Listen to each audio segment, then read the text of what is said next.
Bon, il est clair qu'aujourd'hui, on n'est pas du tout dans une dynamique d'appui de l'État. Sur nous, clairement, de toute façon, il y aura de la casse sociale au niveau des missions locales, il ne faut pas se leurrer. Pour autant, on a décidé avec en intersyndicale que de toute façon, on allait déployer nos forces en région. Ça veut dire qu'on fera des mouvements régionaux pour simplement qu'on soit plus fort au niveau du local. Parce qu'il y a une réalité de terrain, c'est surtout les baisses de financement national, ok, mais la région nous plombe beaucoup. Dans certaines régions, c'est même catastrophique. Sachant que nous accueillons des jeunes, pour la plupart en mal d'insertion, déscolarisés pour la plupart, et qui ont besoin de nous, de notre soutien pour pouvoir les aider à trouver leur place dans la société, à devenir autonomes, à trouver un emploi, une formation, enfin toutes ces choses dont ils ont besoin pour trouver leur place.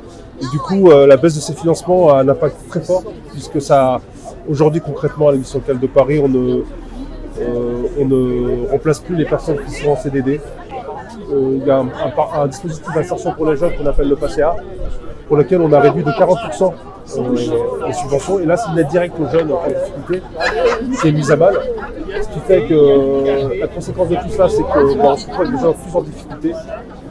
Et cette aide qui était destinée aux jeunes a un impact aussi sur la santé mentale de ces jeunes, qui est importante. J'en profite pour en parler, puisque la santé mentale des jeunes, on en fait la grande cause nationale cette année en France.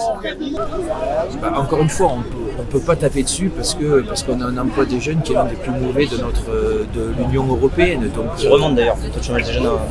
Mais quasiment. Donc on ne peut pas faire des coupes budgétaires à ce niveau-là.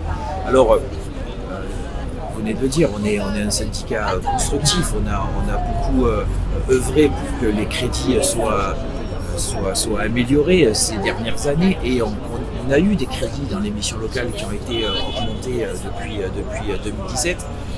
Là, il y a le phénomène inverse, mais ce qui est surtout très très compliqué, c'est qu'il y a une espèce de double lame. Il y a à la fois une baisse des crédits de l'État, mais combinée par une baisse encore plus importante des crédits des collectivités territoriales.